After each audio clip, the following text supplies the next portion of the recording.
네, 하나님의 말씀 민수기 12장 1절부터 보시겠습니다. 모세가 구수 여자를 취하였더니 그 구수 여자를 취하였으므로 미리암과 아론이 모세를 비방하니라. 그들이 이르되 여호와께서 모세와만 말씀하셨느냐 우리와도 말씀하지 아니하셨느냐 하매 여호와께서 이 말을 들으셨더라. 이 사람 모세는 온유함이 지면의 모든 사람보다 더하더라. 네, 우리 세 번째 단락으로 미리암과 아론의 반역에 대한 문제가 소개가 되어집니다. 바란 광야까지 시험이거든요. 네, 광야 교회의 특징은 시험에 있습니다. 우리 하나님께서 출애굽을 시켜가지고 애굽으로부터 출애굽을 시켜가지고 광야 40년입니다. 이 40년 동안 일단 세대 교체를 하셔야죠.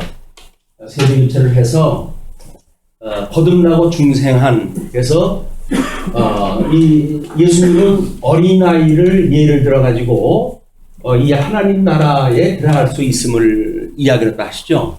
이거는 여기서 거듭나고 중생한 애굽에서 종으로 타던 이런 옛 우리의 그런 그 사람을 죽이고 새 사람으로 해가지고 들어갈 하나님 나라에 대한 예표적인 일이기 때문에 이 세대 교체를 끊임없이 시험을 통해 가지고 이제 주십니다.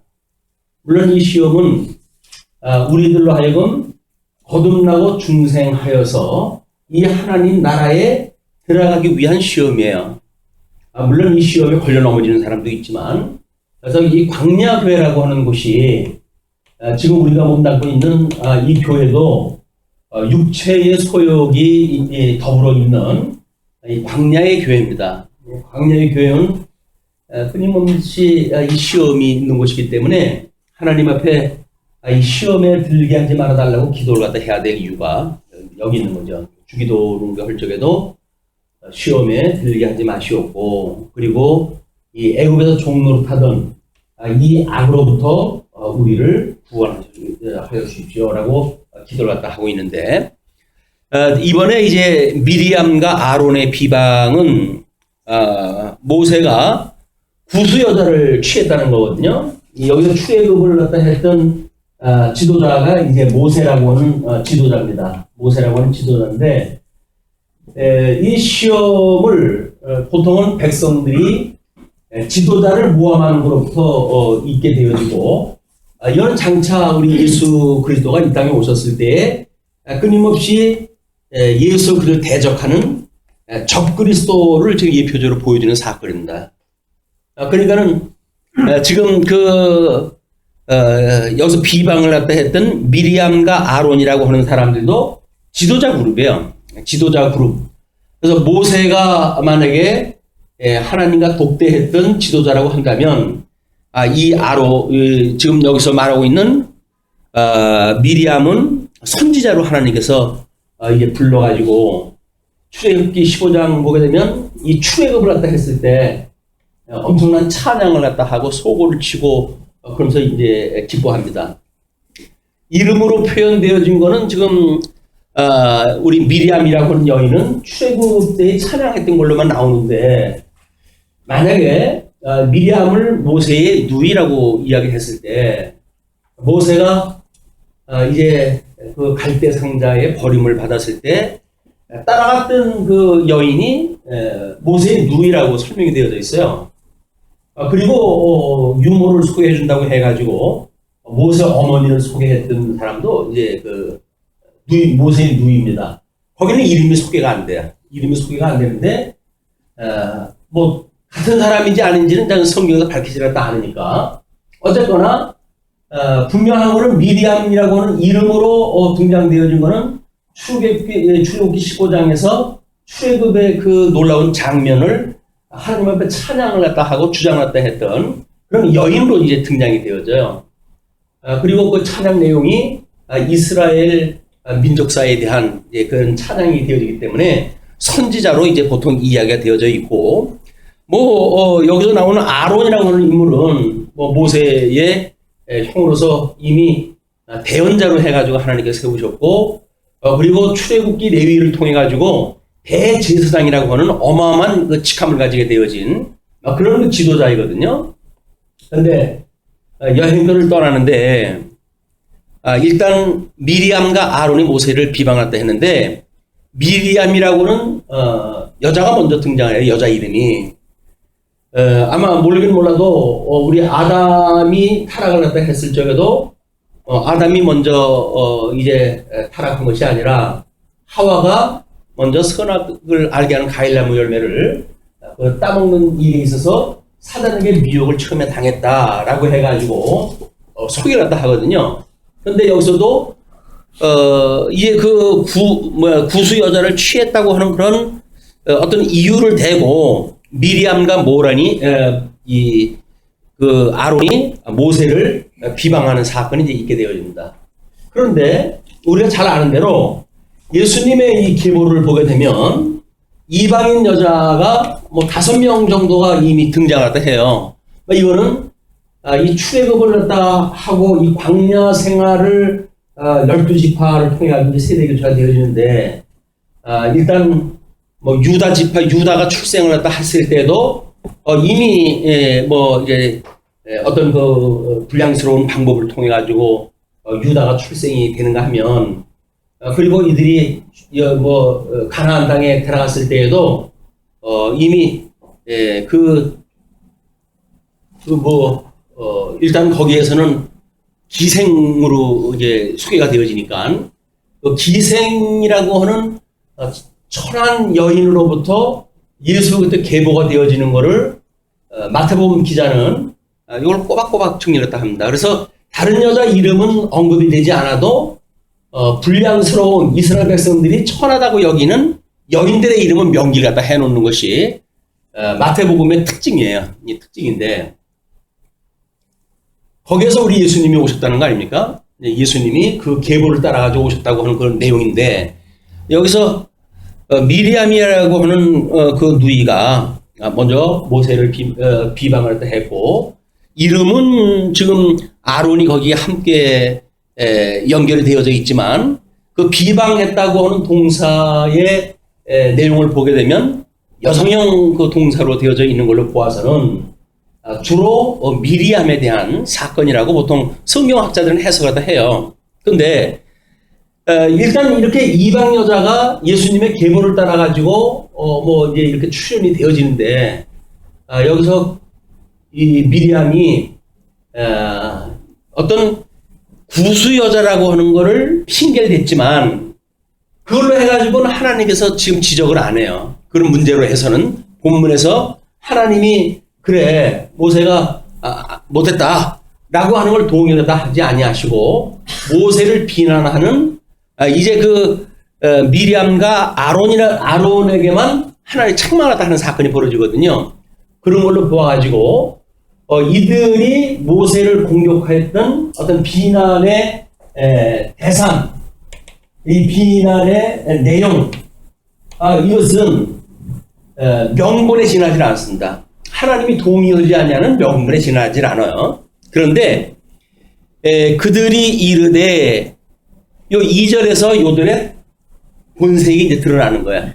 왜 비난을 갖다 했는지, 그거를 모세가 구수 여자를 취한 걸로 인해 가지고 명분을 삼았지만, 이들이 실질적으로 내면에 가지고 있는 그 의도는 여호와께서 모세와만 말씀하셨느냐? 라는 걸로 해가지고, 물론 선지자니까 하나님의 뜻을 알고 예언을 할 거 아니겠어요? 그러니까 분명히 이런 이야기를 다 할 수가 있죠. 모세와만 말씀하셨느냐? 요 앞절에는 이제 예언자 70명을 통해 가지고 예언을 다 했고, 진중에 있는 두 사람까지 해가지고 72이냐 이런 어떤 그 논쟁은 있었지만, 70여 명의 수많은 사람들을 통해 가지고 예언이 되었단 말이에요. 그러니까는 아니 한두 명도 아니고 나만 미리암이 나만 이랬는데 말도 안 하겠다. 그러나 70명 장로들을 통해서 하나님께서 공식적으로 지금 이 예언을 다 하게 하셨고 하나님의 뜻을 알려주는데 모세만 특출나게 하나님이 말씀하신 인물은 아니잖아? 라고 하는 이유를 갖다 된 거예요. 그래서 우리와도 말씀하지 아니하셨느냐 하며 여호와께서 이 말을 들으셨더라. 지금 이스라엘 백성들의 이런 어떤 지도자를 공격하고 내분이 일어나는 일은 이제 가나안 땅을 정탐을 갖다 하는 이런 문제로부터 해가지고 이제 뭐 13장에 소개되어질 내용이지만 이미 이제 북쪽 이스라엘과 남쪽 유다의 분쟁의 기미가 되어지는 이런 그 일들이 시작되어져요. 물론 12아들의 출생 문제일 때에 이 아들들의 타락상을 보게 되면 온 형제에 대한 타락이 소개가 되어지고 유다의 단독 범죄가 소개가 되어져요. 근데 형제들이 전체가 음모를 갖다 해가지고 요셉을 팔아버린 일, 유다는 그를 구해주려고 했으나 실패를 갖다 했고, 그리고 이제 아들을 얻는 그런 그 과정에서 이제 범죄를 갖다 하게 되어지는 것이 성경에 소개가 되어진단 말이에요. 그게 북이스라엘과 남쪽 유다를 하나님 가르칠 것에 대한 이미 씨앗을 뿌리시는 거예요. 그렇게 해가지고 여기서 지금 모세라고 하는 지도자와 미리암과 아론이라고 하는 그런 그 지도자 간의 갈등이 만들어진 거 아니겠어요? 우리가 교회의 어떤 분쟁의 모습을 보게 되면 어린 성도들에 의해서 분쟁되어지는 일은 없습니다. 끊임없이 어떤 교회 지도자들에 의해서 이 문제가 만들어져요. 총회가 끝없이 갈라지고 하는 그것도 여전히 지도자들에 의해서 그것이 만들어져요. 뭐 우리 뭐 청주장로교회의 그 예도 마찬가지죠. 우리가 그동안 소개되어진 바대로 25인 이상이면 장로를 세울 수가 있는데 처음 장로를 세울 적에는 우리가 조직교회를 만들어 주시기 위해서 장로 2명을 세울 수 있도록 법이 지금 되어져 있단 말이에요. 원리적으로. 그래서 장로 2분을 세우신 거 아닙니까? 우리 어떻게 보면 교회의 치양을 담당하고 있는 아마 제일 높다고 이야기를 하기가 그렇지만은 제일 섬기는 그런 봉사를 많이 해야 될 2분이 장로님 2분이에요. 근데 시체말로 2분이 사이가 나빠요. 뭐 성향도 그렇고 하나님께서 일찍이 창세전부터 준비했던 일에 그래서 그들이 어떠한 사업을 벌일 것인가에 대한 것도 다 준비를 갖다 해가지고 한 사람은 공직에 있던 분이고 한 사람은 사업을 갖다 했던 분이에요. 성향이 정 다른 분들이에요. 하나님 2분을 갖다 세우셨잖아요.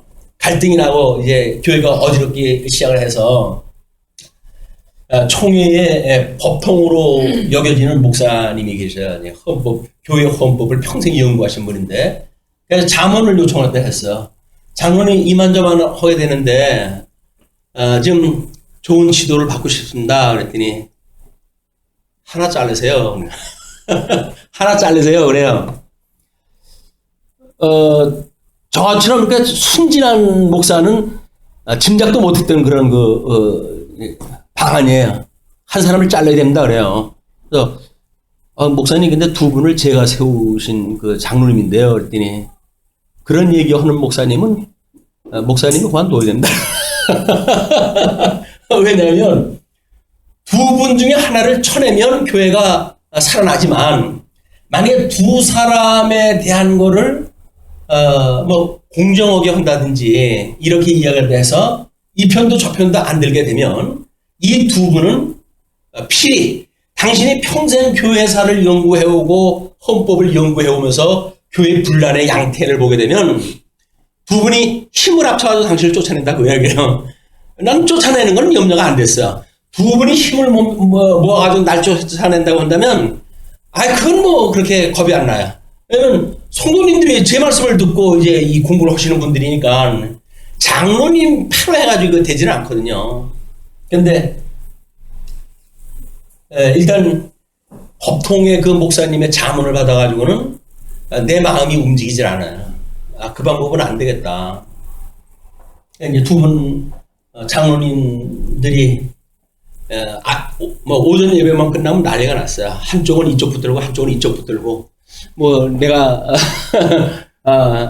여호수아도 아니고 모세도 아니고 양쪽 팔을 붙들고 제발 해결하다 하라는 거예요.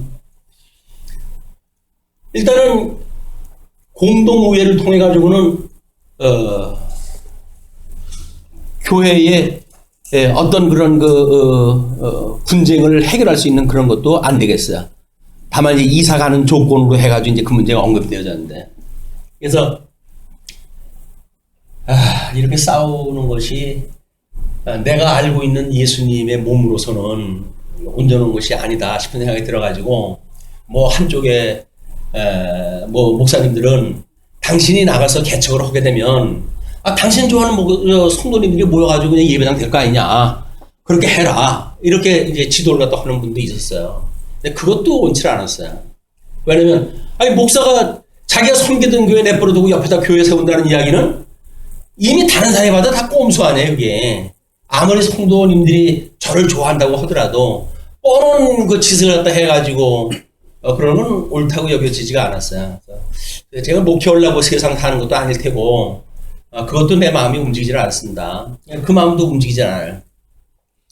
근데 두 분이 그렇게 못 살겠다고 하니까 어떡합니까? 그러면 제가 알고 있는 방법은 알려드려야 되겠고, 선택은 당신들이 하십시오. 이미 공동회에서 부결이 되어졌고 당회에서 할 수 있는 방법이 있는데, 당회에서 한다고 한다면 교회의 분리를 신청을 갖다 하고 그것이 결의가 되어진다고 한다면, 그러면 두 집이 나눠가지고 딸로 살림 사는 수밖에 없습니다 라고 이야기했다 했더니 그렇게 하겠다는 거야. 웬수야 이게. 아주 자기네들한테 손해가 나는 방법이 아니잖아요. 두 분이 합의가 됐어요. 그런데 물론 당회장이 3명 안에 목사가 당회장, 그 다음에 당의원이 2명. 근데 이제 이 방법을 가르쳐 줬어요. 이 방법을 이제 교회 분리를 갖다 해서 따로 사는 방법이 있습니다 라고 이야기했다 했더니 이분들이 이거를 하자는 거야. 근데 내가 만약에 의장이니까 의사봉을 두드리지 않으면 이건 결의될 수가 없어요. 방법은 가르쳐주고 의결은 안 한다고 한다면 그것도 또 못하려고 칠 것 같아요. 이게 하나님 앞에 벌을 받아도 내가 받아야 될 것 같고, 그러니 이제 의사봉을 두들겼어요. 교회의 분립을 선언합니다. 그래서 공문을 작성해갔다 해가지고 아무개 장로님과 아무개 장로님이 도저히 살지 못한다고 그러니까 교회를 분립하기로 당회에서 그 분립권이 있는 거예요. 이제 그 의결권이 그냥 합법적인 걸로 해가지고 됐고, 그리고 어느 장로님 쪽에서 같이 교회 생활을 할 것인지 명단을 쭉 적고 그 다음에 지명과 날인을 갖다 하십시오 라고 해가지고 공문을 갖다 이제 해가지고 이게 발표한 거 아니에요? 그랬더니 58대 42로 딱 잘해졌어요. 근데 48은 나름대로 교회 출석이 좋으신 분들, 52는 별로 교회 출석 성적도 나쁘고 그냥 그러신 분들이에요. 제가 보기에는 그냥 갈라졌어요. 근데 48에 계신 분들이 출석이 좋고 그리고 일정한 그 교회 생활을 하니까 뭔가 외형적으로 해가지고 그분들이 좋게 보여지고, 근데 이건 될 수가 없잖아요.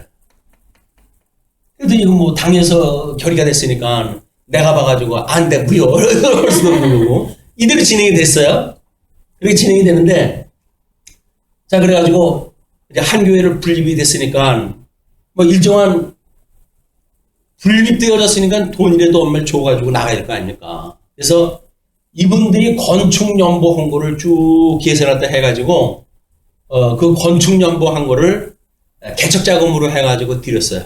그걸 드리고 그 교회가 그렇게 이제 세워졌고, 노회에다가 보고를 갖다 해서 노회에서 일단은 뭐 교회 분립에 불가피한 거를 이제 노에서 잘 알고 있었으니까, 기왕 일이 이렇게 되어졌다고 한다면, 절차를 따라가지고 해라. 그 이야기는 뭐냐면, 당회장이 분립을 갖다 해줬으니까, 분립되어지는 교회의 모든 행정을 당회장으로서 관여를 갖다 하라는 거예요.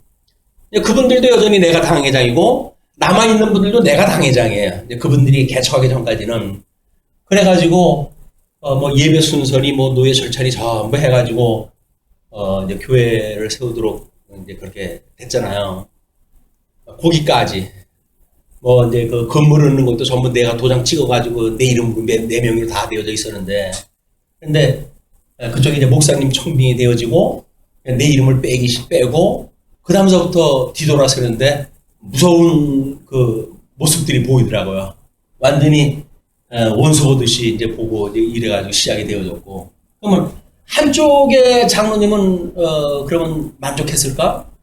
처음에 싸울 적에는 분쟁이 되어졌으니까 하루도 견디기 힘드니까 제발 잘라달라고 한 것만 목적이었지 그 뒤에 어떻게 될 거는 이분들이 모르는 거야. 근데 남아있는 쪽에 보니까 출석 잘하는 분들은 다 나간 것 같고 흉처는 사람만 남은 것 같단 말이에요. 이렇게 돼서 목사가 또 나서가지고 수습을 갖다 한 것도 아니고 있던 체제 가지고 그냥 하니까는 마음에 안 드는 거야. 그래가지고 결국 당신 봐두쇼 이래가지고 제가 나오게 되어진 거야. 우리 법통 목사님의 그 예측이 정확하게 따라 들어맞았어요. 왜냐면 여지껏 그래왔기 때문에 그분은 통계적으로 그런 거 다 파악을 다 하고 있는 거야. 근데 나는 통계를 믿지 않았죠. 하나님이 하시는 일이니까 분명히 무슨 뜻이 있겠지 라고 했지만 나오게 됐어요. 거기까지 보게 되면 그분의 통계적인 숫자가 맞은 거예요. 근데 이제 제3의 교회가 세워지고 나름대로 우리 신학적 어떤 체계가 세워지면서 해석을 다 해보니까 나름 이유가 여기 있었구나. 이유가 이거는 과정이에요. 이게 과정. 이 과정을 통해 가지고 하나님께 해가시는 일이 무엇인가? 이거를 우리가 인내심이 없게 되면 중간에 이제 탈진하고 말겠죠. 사람이 조금 밀어내고 좀 둔해가지고 통증을 그런 통증을 잘 못 느끼나 봐요. 그러니까 견디고 그냥 지나왔어. 아무 일도 없든지 지나왔고 물론 이제 집사람은 온 몸이 비용이 들 정도로 이제 망가지고 그렇게 되어왔지만 이 장로를 세우는 일이 이렇게 중요한 건데 지금 이 모세의 그것도 누이하고 형제 아닙니까?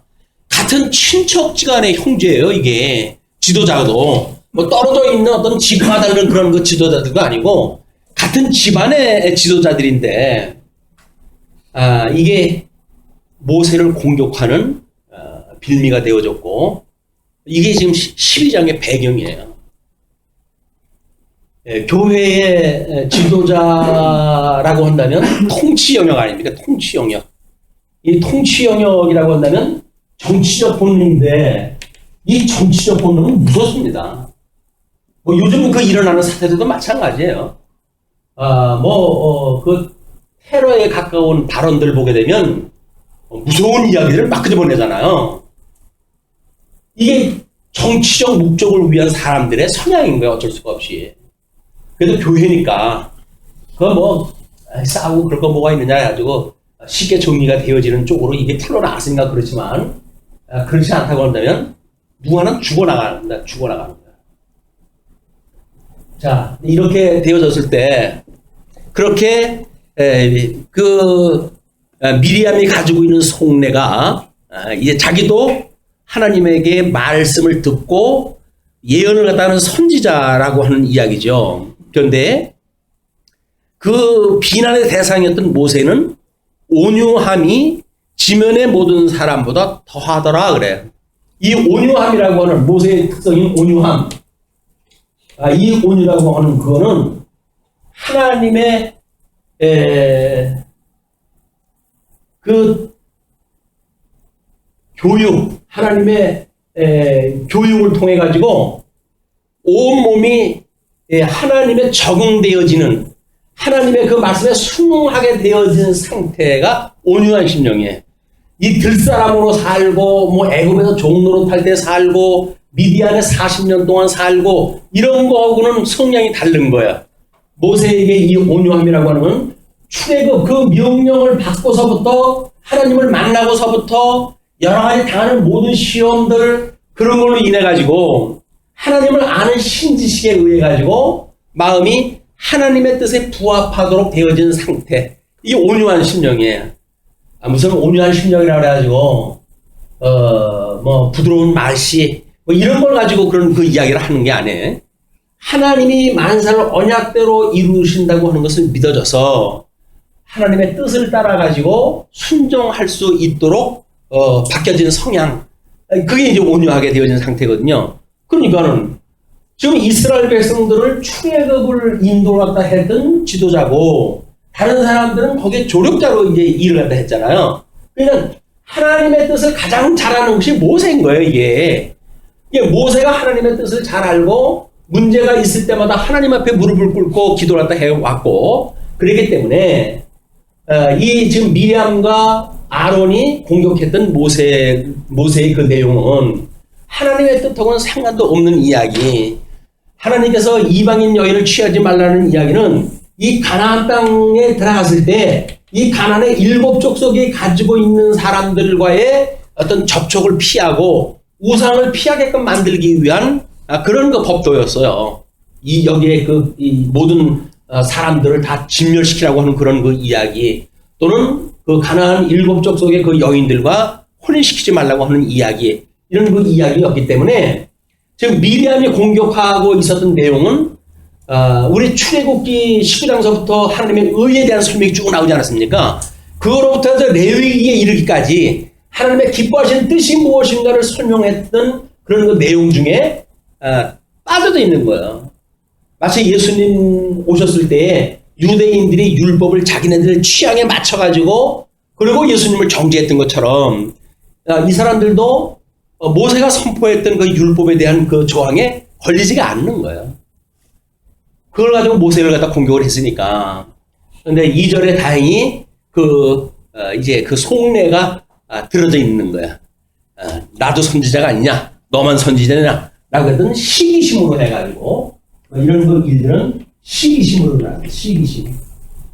원형적인 시기심이 뭘까요? 원형적인 시기심이 하나님이 선악을 알게 한 가인하고 열매를 따먹지 말라고 그랬잖아요. 그 따먹지 말라고 그랬는데 뱀이 미혹으로 하기를 네가 하나님과 같이 될까봐 그러는 거야 라고 해가지고 절대자하고 피조물하고 싸움을 붙여 이간질을 놔요. 그때 여자가 이 아담이 보니까 그래? 내가 하나님이 되려고 하는 걸 하나님이 싫어해가지고 그러는 거라고 발동됐던 것이 시기심의 원초예요. 그래서 가장 인간에게 상대적으로 해가지고 선악한 시비가 붙이기 좋은 것이 이 시기심으로 해서 발동이 되어집니다. 타락한 인간이 가지고 있는 인간의 신성이에요. 시기심을 가지고 모든 사단은 시기심으로부터 일어나는 거예요. 시기심이 없다고 한다면 그 사람 잘 되는데 뭐 배 아플 게 뭐가 있어요. 근데 안 그래. 모든 인간은 다 시기심 때문에 분쟁이 일어나는 거예요. 오죽하면 사촌이 땅을 사면 배가 아플 정도로 이 시기심이 인간 그 속에 있는지 아주 하나님과 기가 막히게 이 DNA를 갖다 박아놨어요. 시기심. 이거는 우리들에게 어떠한 자주간 명분을 대서라도 뭔가 일을 저지르게끔 만드는 원초적인 그런 그 씨앗을 하나님과 박아놨기 때문에 이거는 타락한 인간으로는 어쩔 수 없는 거예요. 그러니까는 이 미리암에 대한 그런 그 고발에 대하여 하나님께서는 말씀을 들으셨고 4절 이후서부터 이제 하나님이 무슨 일인가 해가실 거 아니겠어요? 근데 모세는 온유함이 지면에 모든 사람보다 승하고 이 승한 사람의 이 온유한 모세를 지금 공격했다는 그 이야기는 이건 시기심밖에 다른 이유가 없어요. 무슨 뭐 어떤 자기네들 명분을 성경적인 명분을 끌어다 대봐도 이미 만약에 그것이 출애굽 이전에 미디안 그 여인으로부터 결혼했던 그 여인이라고 한다면 결혼한 지가 언제인데 와가지고 시비예요. 지금 시비가 안 되잖아요. 그래가지고 이건 아닐 거다. 그래서 성경학자들이 뭐 연구를 갖다 하고 뭐 이제 가정 연구를 다 했을 거 아니겠어요? 근데 그 중에 하나가 유대 전승에 의할 것 같으면 모세 아내가 죽었다는 거예요. 그래가지고 재혼을 갖다 했는데 여기서 구수 여자를 취했다 이렇게 이야기했다는 거예요. 이제 구수 여자, 구수라고 하는 거는 미디안 광야의 여인은 아니잖아요 지금. 그런데 그 구수라고 하는 뜻이 이 우리 노아의 홍수 이후에 함족하고 그 다음에 우리 셈족하고 야벳족하고 하나를 흩어지게 한 방향이 다르잖아요. 근데 이 셈 쪽으로 분배를 갖다 한 걸 보게 되면 거기에 흑인종, 그 흑인종 함의 자손은 아프리카까지 건너가야 되는데 아프리카까지 건너가지를 아니하고 중간에 떨어진 사람들이 있어요. 얼굴이 검으면서도. 그래서 그것이 이제 뭐 여기서 말하고 있는 미디안, 심지어 이제 바벨론 지역에도 그런 그 사람들이 있어가지고 그거를 전체적으로 구수라고 이렇게 표현하다 합니다. 구수. 그렇기 때문에 먼저 아내가 죽었고 나중 여자가 구수 여인이라고 하는 것이 어떤 지역적으로 다르다라고 하는 그거는 설득이 안 돼요. 그 어떤 구수라고 하는 어원이 가지고 있는 뜻을 보게 되면 셈족하고 섞여져 있는 검은 얼굴색을 가지고 있는 사람들을 전체를 구수라고 그러기 때문에 우리 모세가 미디안 광야에서 결혼했던 그런 그 여자하고 다르다라고 하는 이유가 안 됩니다. 동명이 같은 사람이 될 수가 있는 거야. 구수 여인이니까. 그렇기 때문에 그것도 별로 이유가 안 돼. 그냥 지금 모세가 이 구수 여인하고 결혼을 갖다 했다라고 하는 걸로는 어떤 방법으로도 명분이 안 서요. 이제 그 4절로서부터 이제 하나님이 거기에 대응하시는 것으로 보면 분명히 나오는데 4절서부터 8절까지 하나님이 모세를 변호합니다. 여호와께서 갑자기 모세와 아론과 미리암에게 이르시되 너희 세 사람은 회막으로 나오라 하시니 그 세 사람이 나아가매. 이럴 때가 제일 무서워요. 너 옥상으로 잠깐 올라와. 이렇게 되면 그 깡패한테 이거 의도 터질일이에요. 하나님이 그 세 명을 따로 불렀어요. 모세하고 비방을 갖다 했던 미리암하고 그 다음에 그 아론하고 세 명을 나오라고 그러니까 여호와께서 구름 기둥 가운데로부터 강림하사 장막문에 서시고 아론과 미리암을 부르시는지라 그 두 사람이 나아가매 이르시되 내 말을 들으라. 너희 중에 선지자가 있으면, 선지자라고 지금 지가 이야기를 했으니까 미리암이 선지자가 있으면 나 여호와가 환상으로 나를 그에게 알리기도 하고 꿈으로 그와 말하기도 하거니와 너희들한테 선지자이기 때문에 내가 이제 그런 꿈이나 막 이런 환상이나 이런 걸 가지고 너희들한테 알려주었다는 거지요. 그러나 내 종 모세와는 그렇지 아니하니 그는 내 온 집에 충성함이라. 이래가지고 모세는 마주보고 했던 사람 아닙니까? 그 율법을 받아가지고 얼굴에 광채가 나가지고 얼굴을 못 보던 사람들이 이 사람이 모세 얼굴을 보게 되면 죽을까봐 모세 얼굴도 못 보던 사람들인데 이게 참 세월 좋아졌어요. 그 모세를 10일 갖다 걸 정도로 지금 돼버렸으니까 그러니까 내 그 온 집에 충성합니다. 그와는 내가 대면하여 명백히 말하고 은밀한 말로 하지 아니하며 그는 또 여호와의 형상을 보거늘 너희가 어찌하여 내 종 모세 비방하기를 두려워하지 아니하느냐? 이 모세가 하나님을 대면한다고 하는 그 이야기는 이제 마주보고 있는 거랑 마찬가지예요. 마주보고 있는 모습, 하나님의 뜻을 충분히 인지해가지고 하나님을 보고 있는 사람, 이것이 물론 예수 그리스도지요. 예수 그리스도 예표하는 이제 그 인물입니다. 그 모세는. 그래서 예수 그리스도 예표하는 모세가 있고, 이제 우리 율법. 그 다음에 엘리야. 이 엘리야도 예수를 예표하는데 그는 선지자로서의 대표예요. 그래서 이 모세와 엘리사는 예수 그리스도를 예표하는 두 축이기 때문에 율법으로 해가지고 우리가 정죄 기능이 이루어진다고 한다면 이 선지자의 복음을 통해 가지고 사제 기능에 이르게 되어지는 예수 그리스도의 죽으심과 부활에 대한 것을 전체적으로 예표해 주는 것이 지금 이 모세와 엘리야의 사건이거든요. 그러니 모세를 하나님과 마주봤다고 하더라도 하나님의 아들이신 예수님하고 비교가 안 되죠. 이건 모형적으로 지금 보여준 거니까. 이것이 예수 그리스도 안에 있는 성도들도 마찬가지입니다. 우리는 우리 예수님이 이야기한 것처럼 지금 여자가 난 그 선지자 중에 세례 요한이 가장 큰 자라고 그러지 않았어요? 구약의 선지자이기 때문에 가장 큰 자예요. 예수님을 직접 본 자니까 선지자 중에 예수님을 직접 본 사람이 이 세례 요한이란 말이에요. 그게 또 세례까지 베풀었잖아요. 제일 큰 자인데 이 하나님 나라에서 가장 작은 자라 할지라도 이 세례 요한보다는 크다는 거예요. 그 이야기는 뭐예요? 하나님에 대한 이 신지식이 어떠하냐에 따라서 그 사람이 크다 작다 우리가 구분을 다 하는 거예요.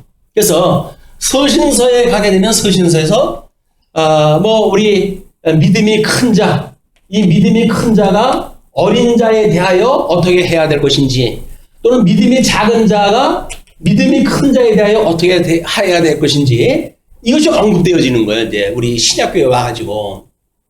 그리고 우리 고린도서에서는 하나님 가장 이제 은사 때문에 시비가 벌어졌잖아요. 거기는 은사 때문에 시비가 벌어지니까 내가 제일 큰 은사를 너한테 알려줄 거야 라고 해서 사랑이라고 하는 은사를 이야기해 주지 않습니까? 그러면서 너희들이 알고 부분적으로 예언하고 방언하고 하던 것들은 흥미해가지고 하나님에 대해서 제대로 설명이 안 되는 거야. 그러나 이제 성령이 오셔가지고 너희들한테 직접적으로 보여줬던 그런 은사와 달리 성경을 완전히 기록을 갖다 해가지고 이 성경 기록이 온전하게 되어지게 되면 성경이 하나님의 영광을 계시한 거 아닙니까? 그러니까 이 성경이 완성되어지는 날 너희들은 하나님을 마주보는 것 같이 알게 되리라 이렇게 이야기하는 거예요. 우리 성경 공부를 왜 해야 됩니까? 하나님의 영광 계시가 되어졌으니까 끊임없이 성경을 공부해야 하나님이 어떠한 분인지를 알게 되어지는 거야. 그분 뜻을 알게 되어지는 거야. 그분 뜻을 알아야 비로소 우리가 여기서 영적 예배라고 하는 것이 가능하게 되어지는 겁니다. 우리 이 두 분 장로님들이 성경도 제대로 모르는 분들이었어요. 그런데 그때 나름대로 이제 우리 노회가 이제 이렇게 뭔가 장로님을 세우고 뭐 교회 조직이 활발하게 뭔가 이 움직임이 있을 때인데, 근데 우리가 그래도 그때 제일 성도 숫자가 많았거든요. 우리 교회 그 케이스에 걸린 거야. 장로를 세워야 된다. 그래가지고 뭐 했더니 어떤 쪽에서는 성경도 모르는 사람이 무슨 장로냐 뭐 이렇게 이야기하다 해가지고 그런 분도 있고 뭐 그랬어요. 이제 그때의 지론이 장로는 물론 성경 지식을 많이 알고 그러면 좋지요. 그러나 성경 지식을 모르는 사람도 하나님께 때로는 지도자를 세워요. 교회를 어렵게 만들기 위한 이제 하나님의 또 섭리예요. 우리가 잘 알아서 하나님의 뜻을 잘 알고 있다고 한다면 장로로서 마땅히 섬기는 일에 충직한 청지기로 삶을 살겠죠. 근데 그렇지가 않고 감투 쓰듯이 교회 기여도가 이제 뭐 있던 분들이고 그랬으니까, 그러니까 이것이 감투로 여겨져 가지고 완장 두르듯이 이렇게 지도자가 되어지니까 교회가 나눠지고 난리가 난 거예요. 근데 뭐 그 일이 있어가지고 오늘이 있었던 거 아닙니까? 우리 기독교의 역사관의 특징이 뭐예요? 긍정성이에요. 긍정성. 어둠과 빛을 일반으로 여기시는 하나님께서 어떤 거는 좋아하고 어떤 건 싫어한 거라고 하더라도 싫어하는 거는 싫어함으로 좋아하시는 분이에요. 우리에게 봤을 적에 그게 상대적으로 보이지만 하나님께서 보시기엔 빛과 어둠이 일반이라니까요. 근데 빛과 이 어둠이 일반이니까 어둠으로 해가지고 마치 교회에 어떤 어려움을 주시고 그걸로 인해가지고 하나님이 온전히 인도하신다고 하는 걸 깨닫게 하시고, 그리고 더 완전한 교회를 세워가시기 위해서 이런 과정을 갖다 발복하는 거예요. 근데 그때 이랬으면 그런 일이 없었을 걸, 이런 거는 역사관을 모르는 이야기예요. 껄이 어려서요, 껄이. 껄, 소용이 없어요. 하나님께서 이 만세 전에 이게 작정되어진 건데, 근데 작정되어진 일을 이 두 분이 했다고 하는 걸 두 분이 하나님의 어떤 이런 영적 예배를 드릴 수 있는 만큼에 대해서 이걸 들여다봤다고 한다면, 그분들은 하나님 앞에 어떤 생각을 가질 수 있는지 몰라요. 근데 그런 생각 별로 안 합니다. 문제가 없어요, 다. 어느 누구도 문제의식을 가지고 있는 분 없어요. 다 자기가 옳다고 이야기다 하지. 왜? 시기심으로부터 시작되어진 일이기 때문에 그렇습니다. 교회를 세우겠다고 하는 어떤 그런 선한 목적으로 해서, 요즘 또 뭐 선이라고 하는 문제 때문에 난리가 나는데, 목사의 입장에서는 장로가 이 성도가 25명 정도가 되면 세대교인이 그 교세가 크지는 않습니다. 이분들이 언제 성경 공부를 갖다 해가지고 우리들이 알고 있는 그런 장로가 되겠어요? 안 돼요. 그때는 그저 같이 전도를 받고 같이 예수를 그리스도로 믿는 정도의 그 중에 제일 어른을 두 분을 갖다 세우는 것이 장로 세우는 거예요. 완전하게 하려고 한다면 장로 못 세우죠. 목사님들이 장로 안 세우는 것은 장로감이 없어서 안 세우는 것이 아니라 장로 세우게 되면 이런 일이 벌어지거든요. 끊임없이 목사를 뭐 딴질 걸고 이런 일이 만들어지기 때문에 안 세우는 거예요. 어느 정도 이제 뭐 정말 아주 뭐 다른 사람들의 압력이 가해질 만큼의 어떤 그런 교회의 기여도가 있고 이런 분이 있다고 한다면 어쩔 수 없지만, 그렇지 않으면 대충 그냥 갑시다. 괜히 긁어서 부스럼되고, 그러니까 교회 조용히 우리가 신앙생활 하려면 그냥 조용히 갑시다. 이렇게 해가지고 보통 교회에서 장로를 안 세워요. 그건 장로교회가 아니에요. 장로교회는 세례교인 25인 이상이면 두 분을 세워야 돼요. 그래가지고 문제가 생기면, 문제가 생긴 게 하나님의 뜻이라니까요. 그래야 공부를 하지. 그래야 다른 사람 도전을 받지. 이런 우리들한테 나쁜 영향을 주는 어떤 그런 도구로 쓰임을 받는 이 인물들이 성경에 얼마나 많이 등장하는지 모릅니다. 우리가 그 뜻을 안다고 한다면 하나님 앞에 떨리고 두려운 마음으로 경외심을 가지고 이 신앙생활을 하는 일이지, 이거 뭐 하나님의 뜻대로 되는데 무슨 까짓거 뭐 이렇게 가지고 하는 게 아니에요. 하나님의 뜻을 알면 알수록 우리 모세를 칭찬했던 하나님의 표현처럼 온유함, 충성심 이런 걸로 해가지고 하나님의 뜻이라고 한다면 목숨같이 바칠 정도의 사람이 되어져 가도록 하나님의 섭리가 하신다. 그렇지 않으면 그냥 그 시대에 써먹고 하나님이 버리시는 거예요. 물론 뭐 그분들의 신앙생활을 계속 한다고 생각을 하겠죠. 근데 우리가 생각하는 것처럼 종교생활인지 신앙생활인지 몰라요. 우리 사람이 판단할 수가 없어요. 근데 뭐 우리가 이제 이 하나님에 대해서 성경 신학적으로 이렇게 마주보는 것과 같이 아는 수준에 이르게 되어지게 되면 그분들은 차마 그렇지가 못하구나 라고 하는 걸 우리가 짐작하게 되지 않습니까? 불쌍히 생각이 들고 그들을 위해서 우리가 기도를 또 하고 하는 그것도 하나님을 우리가 아는 지식에 성장했기 때문에 가능한 거야. 뭐 느닷없이 너희 나가라고 해서 쫓아내는데, 교회도 법이 있는 거지. 뭐 나가라고 해서 나가는 건가요? 법도 필요가 없는 거예요. 완전히 나가라고 하면 그냥 뭐 완전 깡패들이 하는 짓을 갖다 교회에서 해가지고 내쫓고, 이런 그 일들이 교회에서 버젓하게 이제 벌어지고 있는 겁니다. 근데도 불구하고 바보처럼 또 이제 쫓겨나고 뭐 그래가지고 또 뭐 교회가 세우신다 그랬더니 그럼 나도 호초할 수 있어요? 뭐 어째 지금 모여 있는 게 지금 우리예요. 갈 길은 먼데 갈 길은 먼데 그렇게 해가지고 우리가 모여가지고 우리 하나님의 이 은혜만큼은 누구보다도 아마 처절하게 우리가 깨달은 사람들이 아닌가. 하나님의 은혜가 아니면 어떻게 신앙생활을 합니까? 어떻게 교회를 세워가지고 우리가 이렇게 하나님 말씀을 들을 수가 있는 기회가 있겠어요.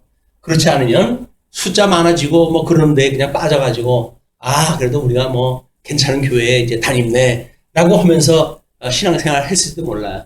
그럼 어디 저 중앙에 있는 교회처럼 그렇게 외형적으로 뭔가 이해관계에 의해 가지고 또 뭐 이런 일들이 벌어지지 않았을까, 이런 문제가 만들어져요. 하나님께서 이 모세에 대해서 변명을 해주는 그 내용, 이것이 세 사람한테 하시는 그런 그 이야기, 구름 기둥 가운데서 하나님의 영광이 임재한 가운데서 그 이야기죠. 그리고 너희들한테 알려준 거와 다르게 모세는 그렇지가 아니하였다라고 이야기를 하는 거예요. 그래서 그와는 내가 대면하여 명백히 말하고 그리고 은밀한 말로 하지 아니하며 환상이나 뭐 꿈이나 이렇게 가지고 희미해가지고 잘 모르는 그런 식이 아니라 명백하게 말해줬다는 이야기예요. 그래서 예수님이 오시고 성령이 오시고 성령 기록이 완성되어지고 어떠한 계시도 이 하나님의 계시가 성경 이외의 계시는 이미 끝이 난 거예요. 예수 이 완전한 계시가 있는데도 불구하고 여기서 뭐 꿈이니 환상이니 방언이니 이런 걸 가지고 하나님의 뜻을 안다고 하는 그 이야기는 결혼 온 사람이 소꿉장난을 하겠다고 그러는 거랑 똑같은 거예요. 결혼을 갖다 했는데 두 사람이 그래가지고는 신혼 첫날 밤에 야 우리 결혼도 했으니 우리 소꿉장난 하자. 그래가지고 이거는 밥그릇이라고 그러고 이건 국그릇이라고 그러고 앉아서 두 사람이 노닥대고 있다고 그러면 어떤 생각이 들까요? 한시복이 짝이 없는 거 아니에요? 지금도 마찬가지예요. 완전한 하나님의 계시가 이미 우리한테 주어졌고 성령께서 이거를 인식의 주관자가 돼가지고 하나님의 선한 뜻이 무엇인가를 분명히 알겠는데 그래서 방언이나 해가지고 하나님의 뜻을 안다고 한다면 그걸 뭔 짝에다 써야겠어요. 과거에 성령이 오셔가지고 성경이 신약성경이 완성되기 전까지 모든 그 계시의 수단으로 주어졌던 이런 부분적으로 알고 부분적으로 계시의 수단으로 주어졌던 모든 것들은 폐해진 겁니다.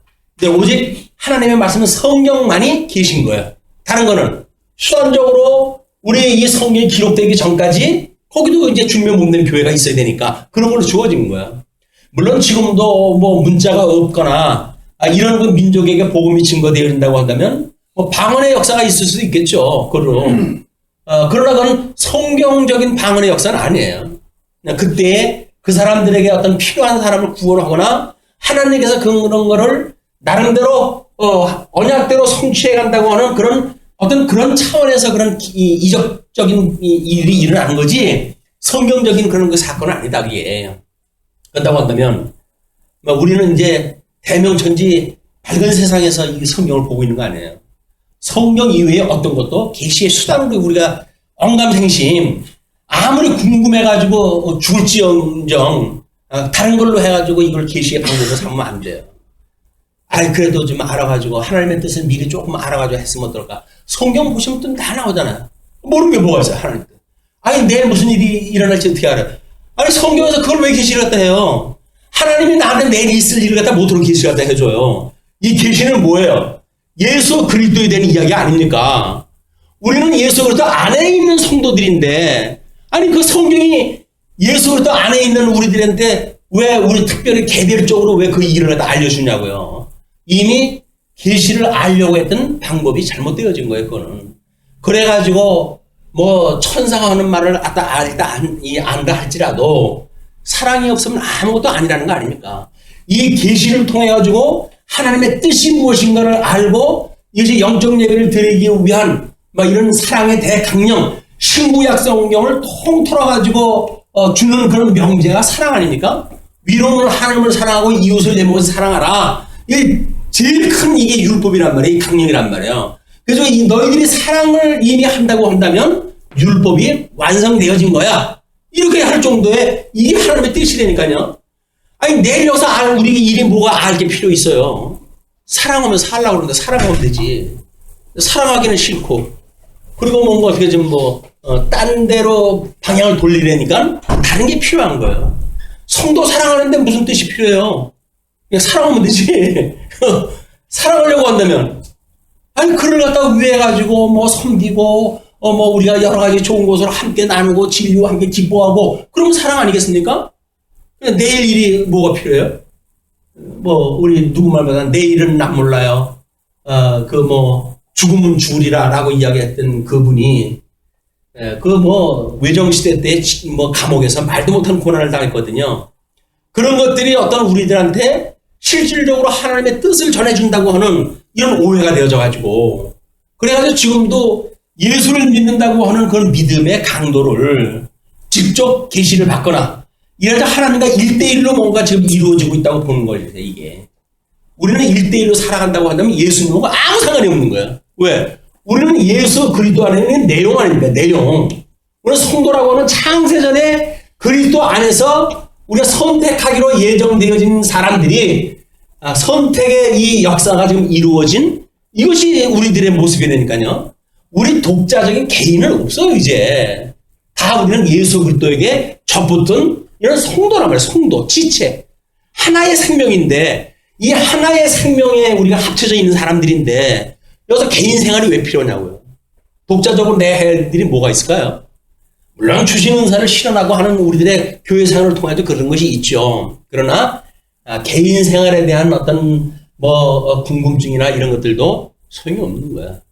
우리하고 한 몸이 되어진 예수 그리스도 우리하고 함께 우리의 길을 인도하시고 가는데 거기서 내가 그걸 왜 알아요? 우리 잠깐 쉬는 시간에 남전도에서 여행 스타일에 대한 것에 아주 논쟁이 벌어졌어요. 한쪽 분은 나는 그냥 아무 계획 없이 그냥 출발하는 이런 여행을 선호한다. 그 무슨 여행을 그렇게 가냐? 이 여행을 가면 모든 목적과 자료와 이런 것들을 다 준비를 갖다 해가지고 그리고 출발을 갖다 해야 실수 없는 여행을 갖다 하지. 라고는 두 부류가 이제 등장했다 했거든요. 성향이라고 그러니까 취향이니까 취향은 옳고 그른 게 아니잖아요. 다른 거죠, 다른 거. 근데 정말 이런 어떤 우리들의 이 신앙생활을 주변 몸된 교회에서 취향이 다르는 것은 인정이 되어지지만 하나님의 뜻과 주변 몸된 교회를 섬기는 목적과 이런 다 같은 거 아니에요. 원리적으로 이 천상 세계에 대한 절대 가치는 같은 거란 말이에요. 오전에도 공부를 했다 했지만 친구에게 가가지고 불편한 그런 그 입장이라도 야 친구를 위하여 우리 대접을 했다 했는데 내가 없어 그냥 떡새거리만 줄래? 라고 하는 거에 동의할 수 있는 사람들이 여기에 사람들이에요. 가치가 같은 사람들. 여기서 야 염치가 좀 있어라. 이 상황이 지금 어떤 상황인데 이 늦은 시간에 와가지고 뭘 그걸 내놓으라고 그러냐. 너 없으면 네가 없다고 네 선에서 막지. 이렇게 말하는 이야기가 상대적인 가치란 말이에요. 이건 믿음에 따라 다를 수가 있어요. 그러나 절대적인 가치가 같다고 한다면 모든 수단이 저로 모이죠. 모든 수단이. 우리가 개별적인 어떤 이 계획을 세우고 그 뜻이 어떻게 되어질까라는 궁금증을 가질 이유가 없습니다. 아니 예수 안에서 우리가 죽었다면요. 죽어가지고 이제 우리는 없고 그리스도 안에서 내 안에 있는 거는 그리스도만 살아계심이라 라고 신앙 고백을 하면서 지금도 내가 있다고 주장한다는 이야기 도대체 뭐예요 이게. 아니 내가 아니라고 한다면 뭐가 궁금한 게 뭐가 있어요. 내일이니까 지금 궁금하지. 내일 아닌데 궁금합니까? 옆에 사람이 내일 어떻게 될 거예요? 우리가 궁금해가지고 그러면서 기도하고 그러나요? 별로 그런 거 없어요. 다른 사람에 대한 거는. 내일일 때 그냥 코가 빠져가지고 울며 물며 하나님 앞에 이 기도도 하고 그러는 거지. 그냥 그리스도 안에 우리가 있는 성도, 지체라고 한다면 주님의 몸된 교회의 지체라고 한다면 우리 개별적인 어떤 이런 하나님의 뜻을 분별하고 하는 그것이 우리들의 개인사적인 게 아니다. 주님의 몸된 교회를 위한 이런 그 일이고 예수 그리스도를 표대로 한 그런 그 일들이 기도의 대상이지 개인적으로 이거 주세요 저거 주세요가 아니다. 왜? 그의 의와 나라만 구하게 되면 나머지 육체적으로 필요한 모든 조건은 하나님이 아신다는 거 아닙니까 이걸. 그러니까 뭘 먹을까 마실까 입을까 구하지 말라는 거예요. 이건 누가만 구한다고요? 이방인들만 구하는 거니까. 근데 우리가 그거 구한다고 한다면 아니 하나님의 뜻을 우리가 그나마도 그렇게 그래도 잘 안다고 그러면서 여전히 먹을 것 좀 주세요 이렇게 하면은 좀 남사스럽잖아요. 예, 하나님 안에서 우리가 산다고 하는 그것이 다 내놓고 사는 성도다. 이미 우리는 죽어서 없다라고는 믿음의 분량까지 우리가 자라가는 것이고 그렇기 때문에 만약에 이것이 안 된다고 하면 이거의 기도의 우리가 제목이 낼 수가 있죠 이게. 그래서 끊임없이 우리를 시험에 들리게 하지 마시고 악에서 구하옵소서라고는 기도가 필요하지만 나한테 필요한 걸 달라고 하는 그런 그 기도 이런 거는 하나님이 이제 우리 조금 성경 공부를 해가면 해갈수록 아직도 너 어떻게 너 것만 구하니? 이렇게 이야기할지 몰라요. 주님의 뜻, 주님의 몸된 교회 이런 어떤 공동선 주님의 몸된 교회를 중심으로 한 필요, 이런 것들을 구해야지. 겨우 너는 어떻게 거기서 네 입만 생각을 하고 그러냐? 라고 하는 생각이 들게 되면 회개하시기 바랍니다.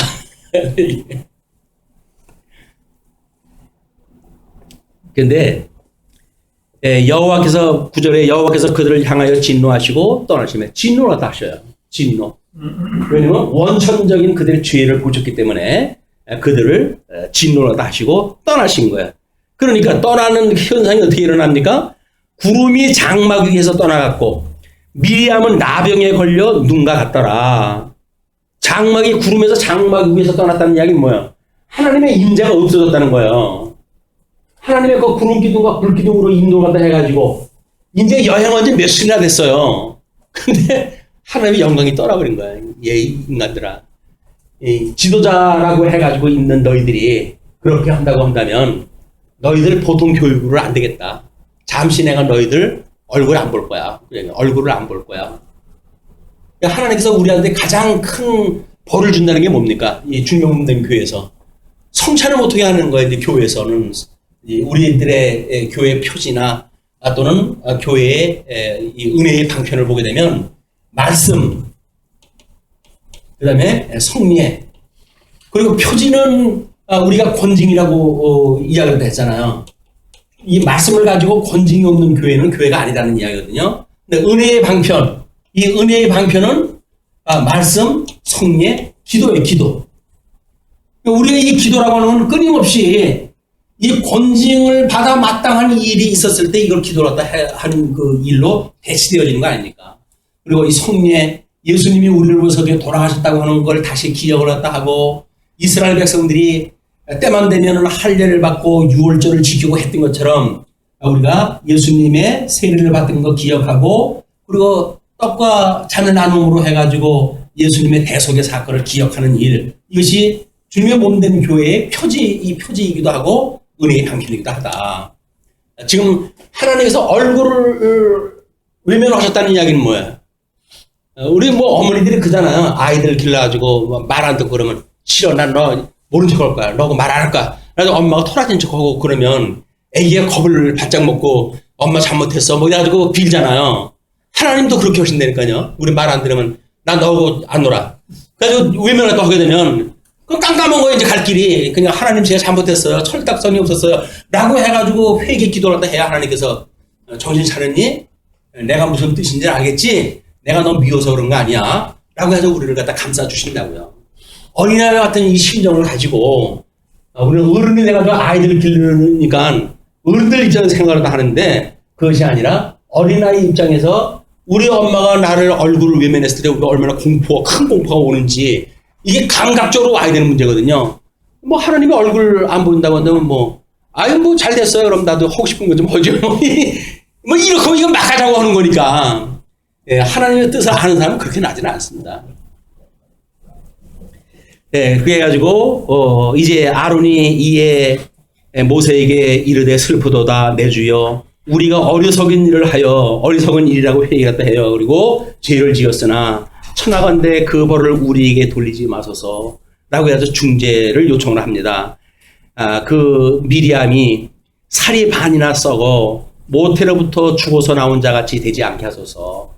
이미 이제 그 나병이 온몸에 이제 번지고 있으니까 썩어가지고 더 심각하게 되지 않도록 해주십시오라고 이야기를 하죠. 예, 모세가 여호와께 부르짖어 이르되 하나님이여 원하건대 그를 고쳐주옵소서. 여호와께서 모세에게 이르시되 그의 아버지가 그의 얼굴에 침을 뱉었을지라도 그가 이래 동안 부끄러워하지 않겠느냐?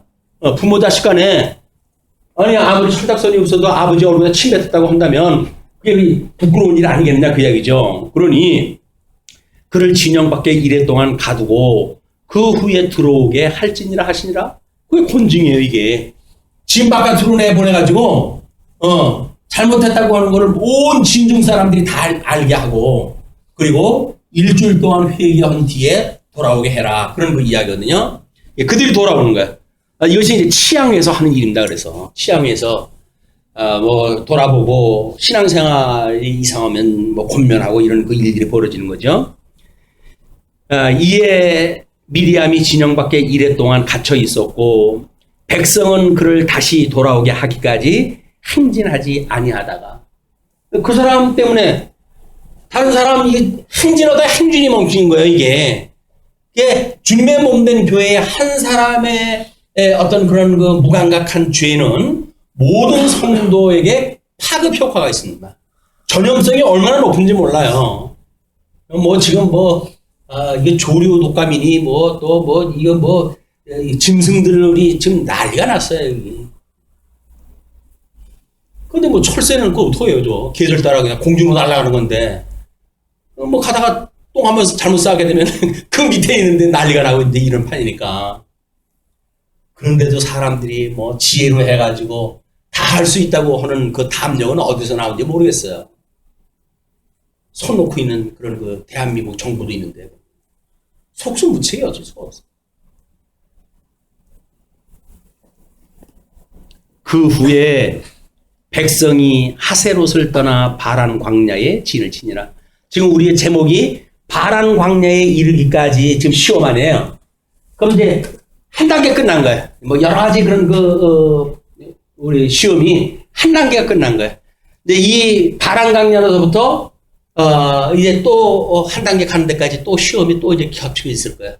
한 때가 지나면 또 두 때가 오고 두 때가 지나가면 또 반 때가 온다. 하나님의 시험의 방법입니다.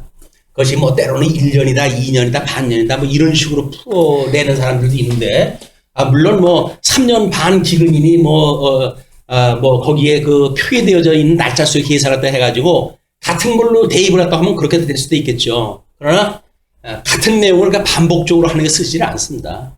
그래서 3천 나와 있는 그런 그 3년 6개월에 대한 그런 그 날짜 수라든가 또는 그 3년에 대한 뭐 이런 시간들 이런 거는 시간이나 날짜나 이런 걸로 설명도 되어지지만 때라고 하는 걸 통해 가지고 어떤 상황을 통해 가지고 보여준다.